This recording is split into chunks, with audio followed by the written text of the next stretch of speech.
be like a god to them. A god named Sparkles?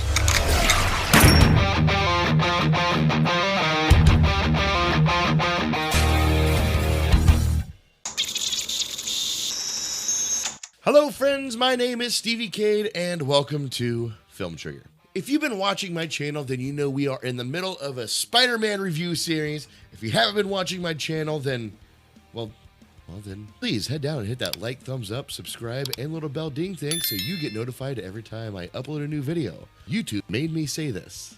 Either way, I'm glad that you're with us now. If you want to catch up on the review series, just click right here. It will take you through all the Spider-Man reviews that I've already done. Without further ado, let's dive into The Amazing Spider-Man 2.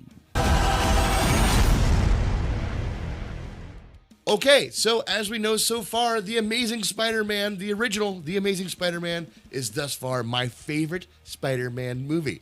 How well does The Amazing Spider-Man 2 hold up?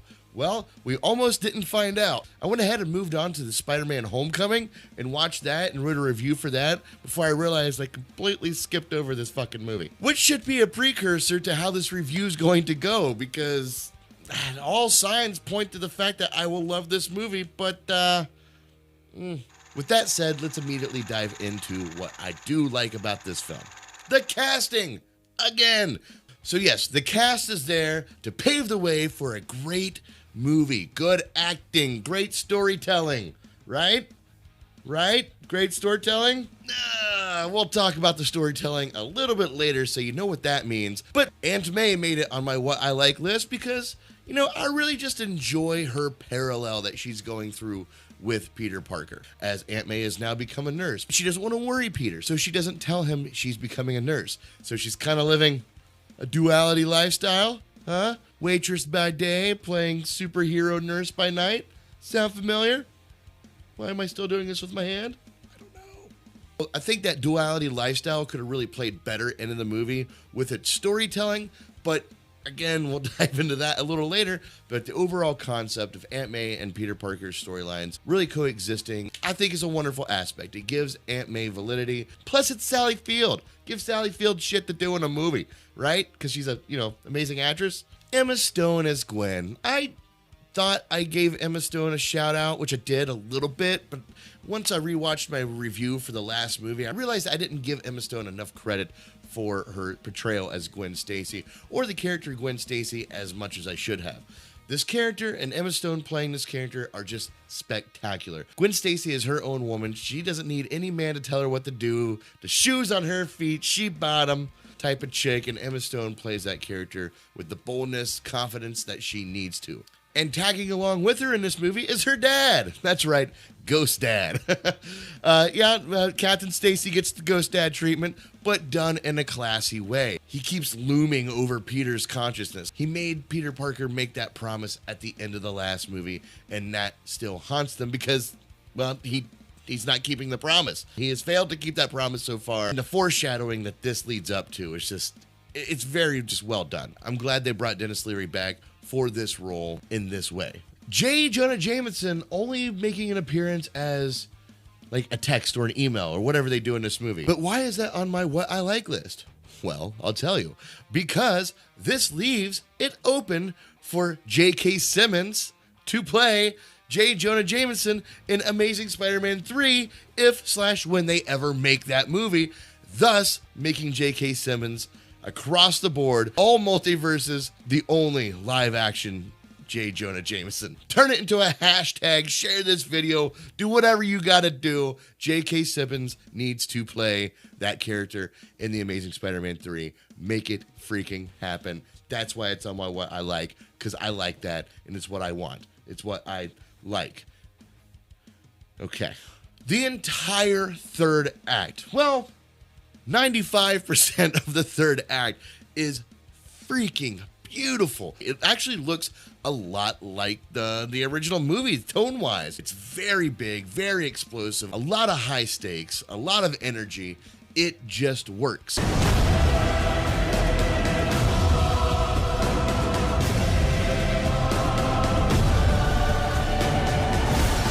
And it's a lot of fun. Well, until, you know.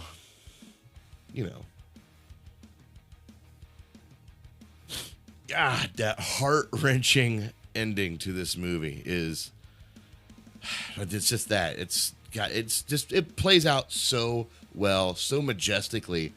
Andrew Garfield's reaction to Gwen Stacy's death in this movie is just, god damn, it's so powerful.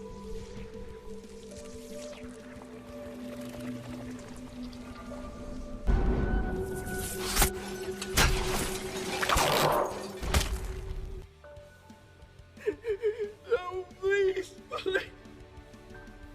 So powerful, in fact, it's what has reignited everybody's love for this character when Andrew Garfield showed up in the new Spider-Man movie, No Way Home, and he had kind of a redemption moment. I'm sure you've already seen it, but if you haven't, I won't spoil it too much, but it's not hard to figure out. Half of it was in the freaking trailer anyway. So this entire third act, it just stuck out from most of the movie. Now, there are bits and pieces of this movie that, like, do shine the same tone that this third act had. And one of the other moments that I'm talking about is when we're introduced to Electro. Once Max made his transition into Electro, God, oh man, that is such an amazing part of this movie. Again, it ties in with the third act. It just looks different from the rest of the movie. And Electro looks freaking badass. Listen, all you comic book fucks, I don't care. He doesn't look comic book accurate. I don't give a crap. Why? Because I'm not a comic book fan.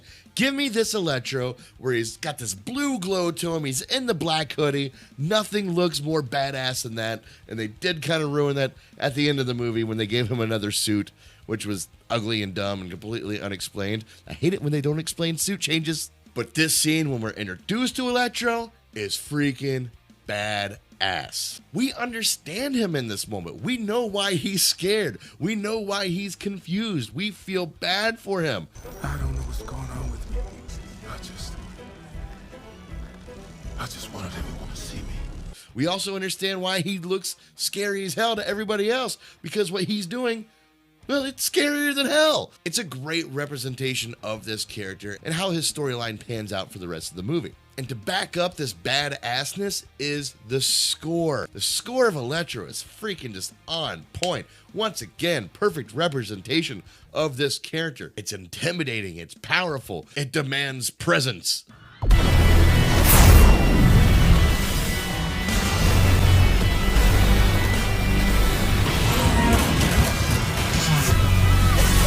It's just honestly just a great score that sticks out from the rest of the score in this movie, because the rest of the score in this movie, it's not perfect.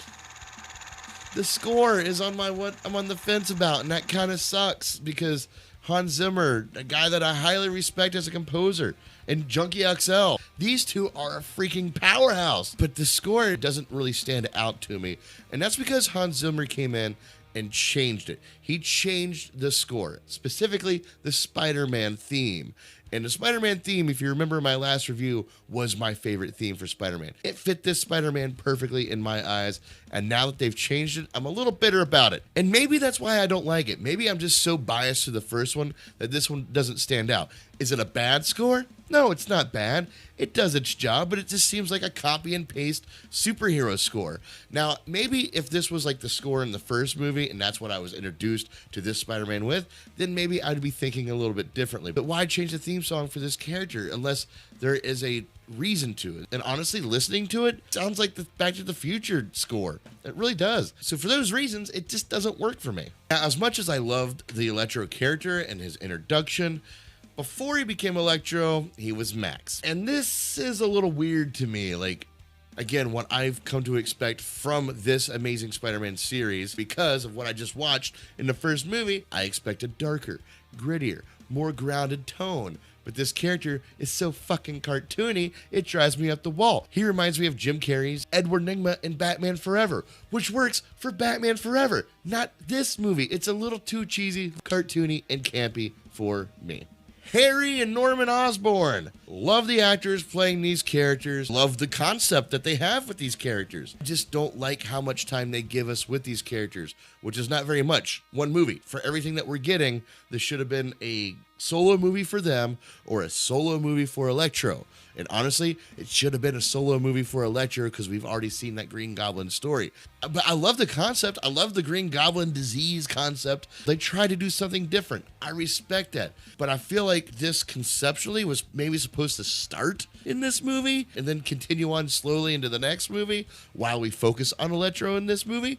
That's what I feel was supposed to happen, but it's not what happened.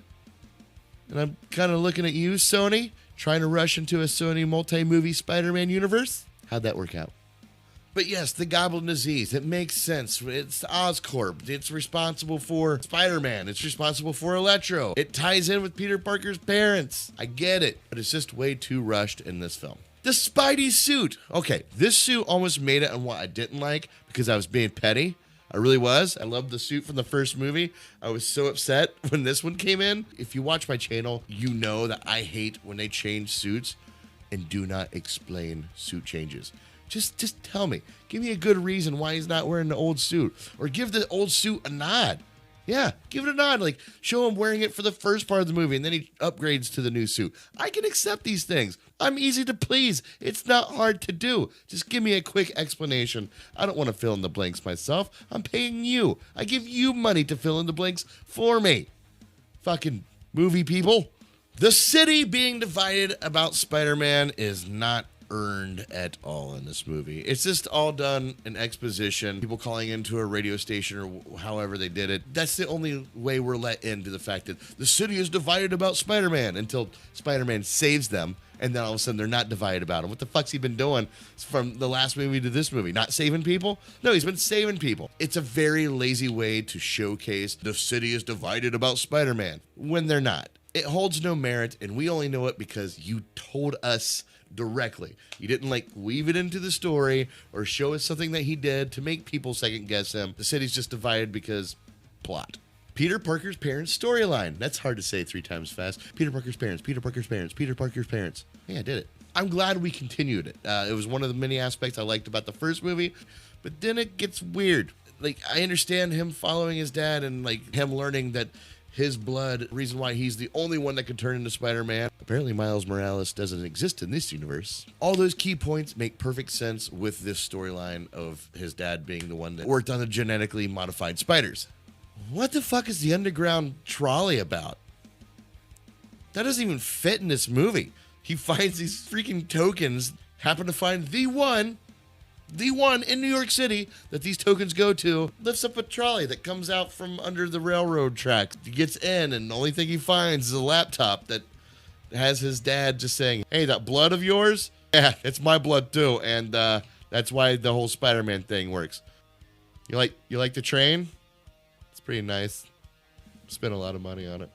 It just doesn't make sense to the rest of the movie. It's just filler story. It's just pointless filler story to me. But it's just too convoluted. Just way too much going on in this film. The last thing that I'm on the fence about is, remember how I said 95% of the third act I love? Well, another 1% of that would have to be something I'm on the fence about, and that's the whole plane thing at the end where the 2 planes are gonna... That third act was amazing as is. This whole, oh my god, tension, planes might crash into each other unless Spider-Man can save the day, is dumb. Out of everything that's going on in this moment, that doesn't need to be there at all. Now moving on to what I do not like about this movie. This movie is a tonal mess. You can tell, or at least I could tell, anybody with fucking eyes who liked the first movie can tell that they had a plan.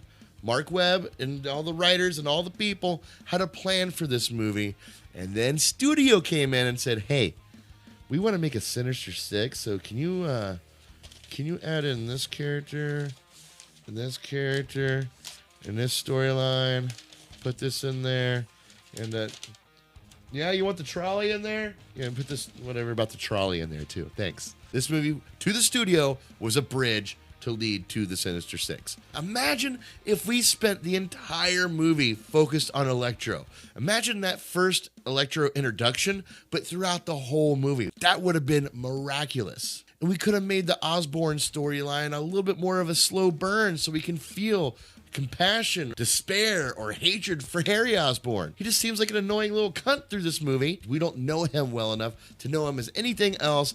I don't really care for his character. I barely care for his dad. I just recognize the Osborn name, and that's what they are. There's the Osborn name, copy and paste people. Here you go. Which sucks because they have great actors playing these characters, doing a great job playing them, but the story that is wrapped around these characters sucks. I mean, Rhino is in this movie. He was in the trailer. Oh my God. This is my son, Seth, which you guys know if you follow the channel, you know Seth. He was so excited to see this movie. All he could talk about was Rhino. He could not wait to see the fight between Spider-Man and Rhino. But it never happens. The movie literally ends with Spider-Man flinging his first shot at Rhino, and it cuts the credits.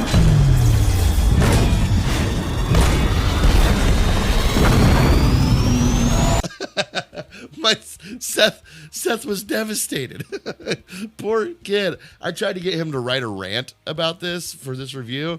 I guess he still has PTSD because he was not about it for sure. But not just trying to fit in a Sinister Six, they obviously tried to mimic some of the Raimi series beats that they had, making it a little bit more cartoony, all the one-liners. They threw in some video game callbacks. Spider-Man marketing, the movie. It was such a departure of the genuine, real story that was being told in the first movie. Very disappointing. Oh, and by the way, you guys can stop with the goddamn Spider-Man song. Dee-dee-din. Happens like 50 fucking times in this movie. It's gross. The god-awful friendship between Peter Parker and Harry Osborn. How am I supposed to believe these guys are friends? There's no chemistry here. We have no ground on this friendship. They literally don't even know each other. Like, the last time they saw each other, they were like 8. In 10 years. What have you been up to? I do some web design. Nice arm. It's just the wrist, just on the wrist, buddy. Like, honestly, like, there's nothing here. There's nothing for them to grab onto, and you have these two amazing actors whose chemistry sucks because the story they were given sucks. How can you go from such an awesome story in the first movie to this? Gosh, this movie's just zipping through storylines, people's development, plot point. It's just trying to get from the beginning of this movie to the beginning of the Sinister Six as quickly as possible. The movie jumps through huge spans of time and doesn't let the audience know because they're just trying to get to the next one. Tell this story, tell this story, tell this story, tell this story. Sinister Six. Now, the remaining 4% that I don't like of the third act is Green Goblin. God, man, what a missed opportunity. If you're going to force Green Goblin into this movie, at least make him good. They took the tactical suit from the third movie that I actually really enjoyed. I mean, the suit is fine. I have no qualms with the suit. But when they put this Harry Osborn into the suit and his Green Goblin disease, it it looks like the whole cast just like hocked loogies on him. Like, he looks like he was just sneezed on by that fucking giant turtle in the Neverending Story. He looks gross. He looks icky, and not like, ooh, cool, fun, menacing, gross, and icky. No, like, stay the fuck away from me. You look sticky, icky. I really, really can't figure out why they looked at this Green Goblin and said, yes, that's the direction we need to go. And poor Dane, the actor playing Harry Osborn, you could tell they forced him to do whatever the hell he's doing in this role. Peter. Jesus fucking Christ. Overall, there are things to celebrate in this film. There really are. There's good key aspects that I thoroughly enjoy about this movie. I think the acting is great in this film. I think a good solid 50% of the cinematography is just mind-blowing. You can tell the heart started in the right place, but the wallets of the studio finished the rest of the movie. Super rushed stories and an unnecessarily crowded film. The lack of build-up to the real fragile ending to this movie makes most of this movie lackluster to me, and for these reasons, I'm giving this film a C-. Well, it was pretty good. Well, it wasn't bad. Well, there were parts of it that weren't very good, though. It could have been a lot better. There you go. I don't care what you think. C- for The Amazing Spider-Man 2. I feel like I wanted to give this movie at least a B. I wanted to. I really did. But it just didn't earn it. It didn't earn it in the right ways. It tried to earn it in a different way. It tried to earn it in a cinematic through popcorn, enjoy comic book Spider-Man stuff that you've already seen from the Raimi series. That's not why I love this movie. I love the movie for what it wasn't, how it wasn't the Raimi series. And the studios just couldn't follow that. So I don't know if you agree with me. If you do, let me know in the comments below. If you don't, then fuck your comments. I don't want to read them. I'm joking. No, if you disagree with me, please comment below. I'll be down there chatting with you. Also, be sure to check out some more of my videos. And as always, stay trigger happy, my friends. Peace.